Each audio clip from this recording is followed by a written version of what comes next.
క్రింది వానిలో అతిపెద్ద పరిమాణం. క్రింది వానిలో అతిపెద్ద పరిమాణం. మనం కిందిచ్చిన ఆప్షన్స్ని గమనించినట్లయితే కిందిచ్చిన ఆప్షన్స్లో అతిపెద్ద పరిమాణం ఏమిటి?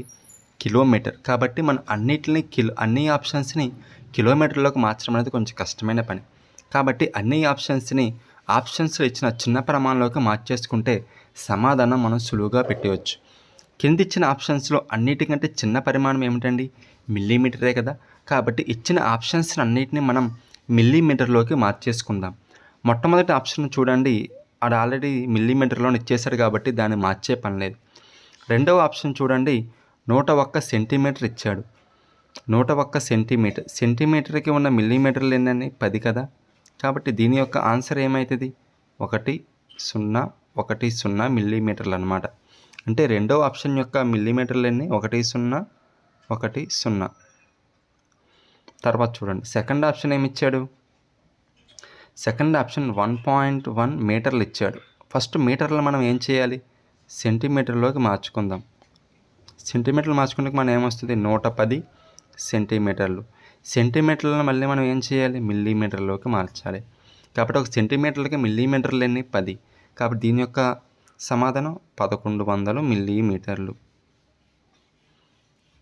దాని తర్వాత ఏమి ఇచ్చారండి? 0.001 కిలోమీటర్ ఇచ్చాడు. 0.001. ఒక కిలోమీటర్లకి మీటర్లు. మనం ఇప్పుడు ఏం చేయాలి? కిలోమీటర్లని మీటర్లోకి, మీటర్లని సెంటీమీటర్లోకి, సెంటీమీటర్ని మిల్లీమీటర్లోకి మార్చాలి. కాబట్టి మనం కిలోమీటర్ని మీటర్లోకి మారుద్దాం. ఒక కిలోమీటర్కి మీటర్లు ఎన్ని? 1000 కదా. కాబట్టి దీని సొల్యూషన్ ఏమవుతుంది? 1 మీటర్. మళ్ళీ మన మీటర్ని ఏం చేయాలి? సెంటీమీటర్లోకి మార్చాలి. కాబట్టి 100 సెంటీమీటర్లు. మళ్ళీ సెంటీమీటర్లు ఏం చేయాలి? మిల్లీమీటర్లోకి మార్చాలి. కాబట్టి 1000. కాబట్టి అన్నిటిని మనం ఏం చేసాం? మీటర్లోకి మార్చేసుకున్నాం. కాబట్టి మొట్టమొదటి ఆప్షన్ చూడండి, 1001 మిల్లీమీటర్ ఇచ్చాడు. రెండవది రెండో దాన్ని మీటర్లో మార్చుకుంటే 1010. తర్వాత 1100. దాని తర్వాత 1000. కాబట్టి అన్నిటికంటే వచ్చిన పెద్ద ప్రమాణం ఏంటంటే 1100. అంటే థర్డ్ ఆప్షన్ అనేది మనకి సరైన సమాధానం అవుతుంది.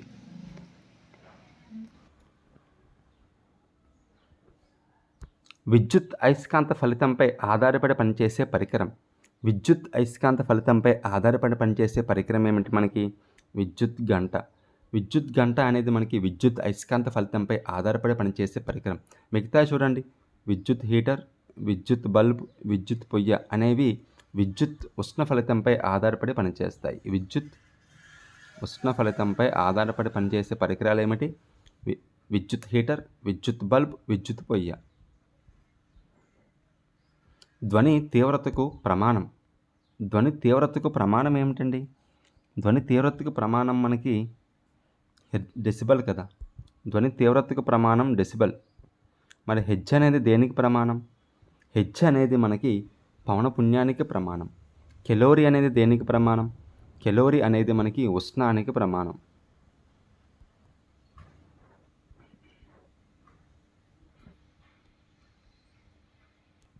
వాహనాలలో పెట్రోల్, డీజిల్కు ప్రత్యామ్నాయంగా వాడదగిన ఇంధనం ఏమిటి? వాహనాలలో పెట్రోల్, డీజిల్లకు ప్రత్యామ్నాయంగా వాడదగిన ఇంధనం ఏంటిది? మనకి సిఎన్జి. సిఎన్జి అంటే ఫుల్ ఫామ్ ఏంటి? Compressed natural gas.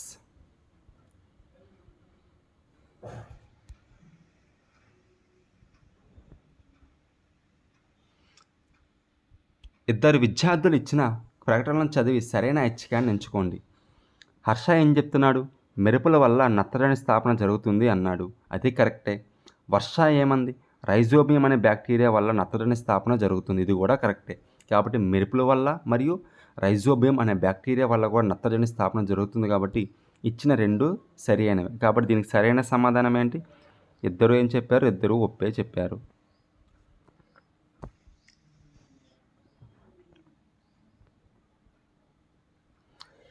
క్రింది వానిలో ఉభయ ఆహారుడు. దీనికి సరైన సమాధానం ఆప్షన్ 3, ACD. అంటే ఎలుక, కోడి, ఎలుగుబంటు అనేవి ఉభయ ఆహారులు అవుతాయి. సిట్రస్ కాంకర్ వ్యాధి జనకం. సిట్రస్ కాంకర్ వ్యాధి జనకం ఏంటి? దీనికి సరైన సమాధానం ఆప్షన్ 1 బ్యాక్టీరియా.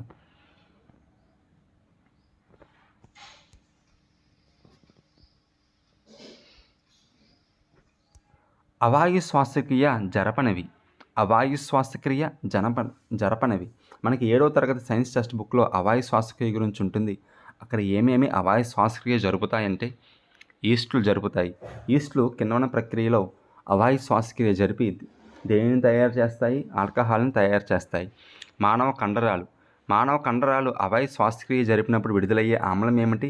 లాక్టిక్ ఆమ్లం. ఈ లాక్టిక్ ఆమ్లం విడుదల అవడం వల్ల మనలో కలిగే అసౌకర్యం ఏమిటి? కండరాలు పట్టేస్తాయి. కండరాలు పట్టేసినప్పుడు దానిని ఉపశమనం పొందడానికి మనం ఏం చేయాలి? కొంచెం సేపు విశ్రాంతి తీసుకొని కాళ్ళకి కనుక మర్దన చేసినట్లయితే అక్కడ రక్త ప్రసరణ జరిగి ఆక్సిజన్ సప్లై జరిగి అవాయు శ్వాసక్రియ అనేది శ్వాసక్రియగా కన్వర్ట్ అయ్యి లాక్టిక్ ఆమ్లం అనేది గ్లూకోజ్గా మారుతుంది. ఇంకొకటి బ్యాక్టీరియాలు కూడా మనకి అవాయు శ్వాసక్రియ జరుపుతాయని 7వ తరగతి సైన్స్ పాఠ్యపుస్తకంలో ఇచ్చాడు. ఇంకా మిగిలింది మనకేంటి? మొలకెత్తు విత్తనాల గురించి మనకి ఎక్కడా టెక్స్ట్ బుక్లో మెన్షన్ చేయలేదు కాబట్టి దీనికి సరైన సమాధానం ఆప్షన్ 4 అవుతుంది. కప్పలో రూప విక్రియను నియంత్రించే హార్మోన్. అసలు రూప విక్రియ అంటే ఏమిటి? ఒక జీవి జన్మించినప్పుడు వాళ్ళ యొక్క జననీ జనకుల పోలికలు ఏమీ లేకపోయినప్పటికీ క్రమేపీ జననీ జనకుల పోలికలు పొందడాన్నే రూప విక్రియ అంటాం. రూప విక్రియ జరిపే జీవులు ఏంటి? కప్ప, పట్టుపురుగు ఉదాహరణలు. కాబట్టి ఇప్పుడు ప్రశ్న ఏమిచ్చాడు? కప్పలో రూప విక్రియను నియంత్రించే హార్మోన్ ఏంటి? దీనికి సరైన సమాధానం ఆప్షన్ 4 థైరాక్సిన్ అనే హార్మోన్ సమక్షంలో మాత్రమే కప్ప అనేది రూప విక్రియ జరిపి టాడ్పోల్ లార్వా అనేది ప్రౌఢజీవిగా మారుతుంది.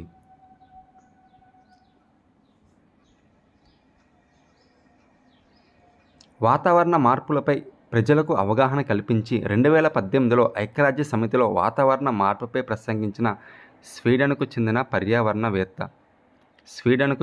పర్యావరణవేత్త. ఇక స్వీడన్ అనగానే మనకు గుర్తు రావాల్సిన వ్యక్తి ఎవరండి? గ్రేటా థన్బర్గ్. దీనికి సరైన సమాధానం గ్రేటా థన్బర్గ్. కుమ్మరి ఎండిన కుండలను దేనిలో కాల్చుతాడండి? కొలిమిలో కాలుస్తాడు కదా. దీనికి సరైన సమాధానం కొలిమి. నృత్య కళాకారులు భావాలను వ్యక్తీకరించుటకు వీటిని ఉపయోగిస్తారు. భావాలను ఉపయోగించడానికి వీటిని ఉపయోగిస్తారు? ముద్రలను ఉపయోగిస్తారు.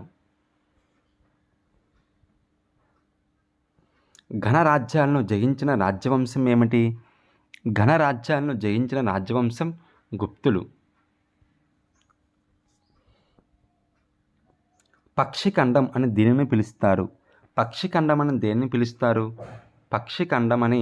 మనల్ని దక్షిణ అమెరికాను పక్షిఖండం అని పిలుస్తారు. భారత రాజ్యాంగ సభకు సంబంధించి క్రింది వాటిలో సరికాని అంశాన్ని గుర్తించండి అన్నాడు. కాబట్టి బ్రిటిష్ ప్రావిన్సుల నుండి 292 మంది సభ్యులు ఎన్నికయ్యారు. ఇది సరైన సమాధానమే. స్వదేశీ సంస్థానాల నుండి 93 మంది సిఫార్సు చేయబడ్డారు. ఇది సరైనదే. భారత రాజ్యాంగ సభలో 28 మంది షెడ్యూల్ కులాలకు చెందినవారు ఉన్నారు. కానీ భారత రాజ్యాంగ సభలో షెడ్యూల్ కులాలకు చెందినవారు ఎంతమంది? 26 మంది మాత్రమే. కానీ ఇక్కడ 28 మంది ఇచ్చాడు కాబట్టి ఇది సరైన సమాధానం అవ్వదు. 4వ ఆప్షన్ చూడండి. భారత రాజ్యాంగ సభ మొత్తం సభ్యుల సంఖ్య 389. ఇది కూడా సరి అయినదే. అయితే భారత రాజ్యాంగ సభలో మహిళల సంఖ్య ఎంత? 9.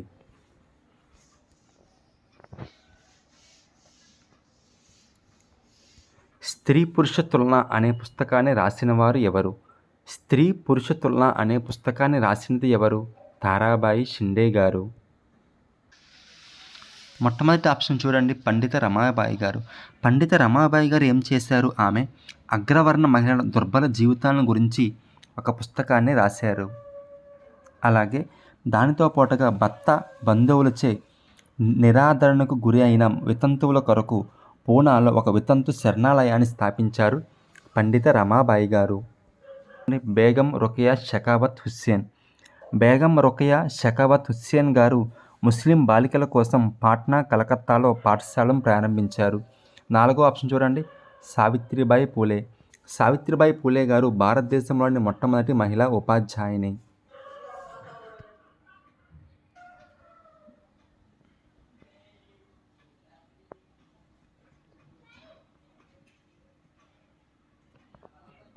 దక్కన్ పీఠభూమికి సంబంధించి సరైన అంశాలను గుర్తించండి. దక్కన్ పీఠభూమికి సంబంధించి సరి అయిన అంశాలను గుర్తించండి. మొట్టమొదటి ఆప్షన్, దక్కన్ పీఠభూమి అగ్నిపర్వత మూలానికి చెందినది. ఇది సరి అయినదే. రెండవ ఆప్షన్, రాయలసీమలో అధిక భాగం దక్కన్ పీఠభూమికి చెందినది. ఇది కూడా సరి అయినదే. మూడవ ఆప్షన్, లావా పీఠభూములు ఒండ్రు నేలకు ప్రసిద్ధి, కానీ లావా పీఠభూములు నల్లరేగడి నేలకు ప్రసిద్ధి. కాబట్టి ఈ ఆప్షన్ సరి అయినది కాదు. 4వ ఆప్షన్, దక్కన్ పీఠభూమి లావా పీఠభూమి, కాబట్టి ఇది కూడా సరైనది. కాబట్టి మనకి ఏ, బి, డి అనేవి సరైనవి. కాబట్టి థర్డ్ ఆప్షన్ అనేది సరైనది అవుతుంది.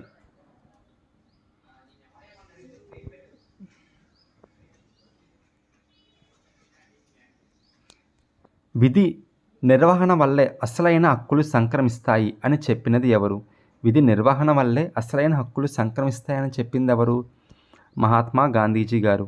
ఈ ప్రశ్న మనకి 7వ తరగతి సోషల్లో ఉంటుంది. ఇది మనకి ప్రాథమిక హక్కులు, అది భారత రాజ్యాంగం గురించి ఒక లెసన్ ఉంటుంది కదా, ఆ లెసన్ చివరిలో ఉంటుందన్నమాట. విధి నిర్వహణ వల్లే అసలైన హక్కులు సంక్రమిస్తాయి అని గాంధీజీ గారు చెప్పినట్టు ఒక బాక్స్లో కొటేషన్ ఇవ్వడం జరుగుతుంది. ఈ పరిశ్రమ అభివృద్ధి చెందుతున్న పరిశ్రమల కిందకి రాదు. ఈ పరిశ్రమ అభివృద్ధి చెందుతున్న సన్రైజ్ ఇండస్ట్రీస్ కిందకి రాదు. దీనికి సరైన సమాధానం ఏమిటి? ఆప్షన్ 3, ఇనుము ఉక్కు పరిశ్రమ అనేది సన్రైజ్ ఇండస్ట్రీల కిందకి రాదు. మిగిలిన ఆప్షన్స్ ఏంటి? ఆరోగ్య రంగం, ఆతిథ్య రంగం, వైజ్ఞానిక రంగం, ఇవన్నీ కూడా మనకి సన్రైజ్ ఇండస్ట్రీస్ కిందకు వస్తాయి. ఇనుము ఉక్కు పరిశ్రమ మరియు వస్త్ర పరిశ్రమ అనేవి భారతదేశంలో అతి పురాతన పరిశ్రమల కిందకి వస్తాయి. అక్బర్ తన సామ్రాజ్యాన్ని ఈ విధంగా విభజించారు. అక్బర్ తన సామ్రాజ్యాన్ని ఈ విధంగా విభజించారు. దీనికి సరైన సమాధానం ఆప్షన్ 4. అక్బర్ తన సామ్రాజ్యాన్ని సుబాలు, సర్కారులు, పరగణాలుగా విభజించారు. అమరలింగేశ్వర స్వామి దేవాలయం ఈ నది ఒడ్డున కలదు. అమరలింగేశ్వర స్వామి దేవాలయం ఈ నది ఒడ్డున కలదు. దీనికి సరైన సమాధానం కృష్ణా నది ఒడ్డున కలదు. సుస్థిర అభివృద్ధి లక్ష్యాల్లో 5వ లక్ష్యం. సుస్థిర అభివృద్ధి లక్ష్యాల్లో 5వ లక్ష్యం ఏమిటంటే, మనకి 8వ తరగతి పాలిటీ టెక్స్ట్ బుక్లో కొన్ని పాఠ్యాంశాల్లో ఏమవుతుందంటే ఒక బొమ్మలా ఇవ్వడం జరుగుతుంది. ఆ బొమ్మలా ఇచ్చేసి అక్కడ వాడు సస్టైనబుల్ గోల్స్ అని మెన్షన్ చేయడం జరుగుతుందన్నమాట. అలాగా మనకి 8వ తరగతి పాలిటీ టెక్స్ట్ బుక్లో కొన్ని గోల్స్ ఇచ్చాడు. అవి ఏమిటంటే, goal number 2 zero hungry, goal number 5 gender equality, goal number 6 clean water and sanitization, goal number 8 decent work and economic growth, goal number 9 industry innovation, goal number 11 sustainable cities, goal number 12 responsible consumption and production, goal number 16 సమన్యాయం. కాబట్టి మనకి ఈ ప్రశ్నలో ఏమిచ్చాడు? సుస్థిరాభివృద్ధి లక్ష్యాల్లో 5వది అన్నాడు. కాబట్టి దీనికి సరైన సమాధానం ఏమిటి? లింగ సమానత్వం అనేది సుస్థిర అభివృద్ధి లక్ష్యాల్లో 5వది అవుతుంది. హేలీ తోకచుక్క చివరిసారిగా ఈ సంవత్సరంలో కనిపించింది. హేలీ తోకచుక్క చివరిసారిగా ఈ సంవత్సరంలో కనిపించింది. ఎప్పుడు కనిపించిందంటే, ఆ సంవత్సరంలోనే మనకి జాతీయ విద్యా విధానం అనేది ప్రకటించారు. మన కిందిచ్చిన ఆప్షన్స్లో జాతీయ విద్యా విధానం ప్రకటించిన సంవత్సరం ఎప్పుడండి? 1986. 1986 సంవత్సరంలో హేలీ తోకచుక్క అనేది కనిపించింది. బొడ్డుపన్న వృక్షము ఈ అడవుల్లో పెరుగుతుంది. బొడ్డుపొన్న అనేది మనకి మడ అడవుల్లో పెరుగుతుంది.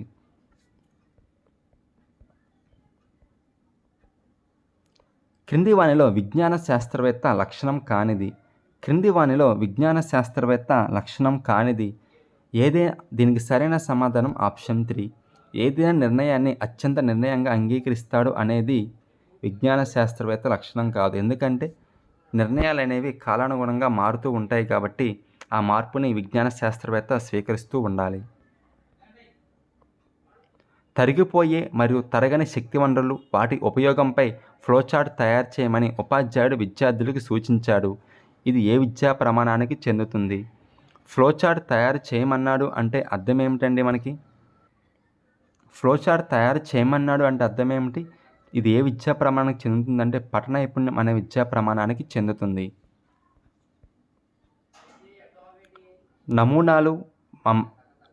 నమూనాలు, మాదిరులు, వస్తువులు, తోలుబొమ్మలు లాంటి బోధనోపకరణ సాధనాలు ఈ కోవకి చెందుతాయి. ఆన్సర్ ఆప్షన్ 2 త్రిమితీయ సాధనాలు. జాతీయ నూతన విద్యా విధానం 1986 గుర్తించిన 10 మౌలిక ప్రణాళిక రంగాలకు సంబంధం లేనిది ఏముందండి? ఫోర్త్ ఆప్షన్ చూడండి. ఎక్కడైనా అశాస్త్రీయ ధోరణ ఉంటుందా? ఫోర్త్ ఆప్షన్ ఏంటిది? అశాస్త్రీయ ధోరణ ఉంటుందా? ఉండదు కదా. కాబట్టి దీనికి సరైన సమాధానం ఆప్షన్ 4. పాఠశాల వాతావరణంలోకి తీసుకొచ్చిన జీవిత అంశమే ప్రాజెక్ట్. దీనికి సరైన సమాధానం ఎవరండి? ఈ నిర్వచనం ఇచ్చింది ఎవరు? బిల్లార్డ్. క్షేత్ర పర్యటనలో 3వ సోపానం ఏమిటి? దీనికి సరైన సమాధానం ఆప్షన్ 3 అమలు చేయడం. క్షేత్ర పర్యటనలో మొత్తం సోపానాల సంఖ్య 5. మొట్టమొదటి సోపానం ఏమిటి? ప్రణాళిక. రెండవ సోపానం ఏమిటి? సన్నాహం. మూడవది అమలు చేయడం. నాలుగవది మూల్యాంకనం. ఐదవది తదుపరి కార్యక్రమం.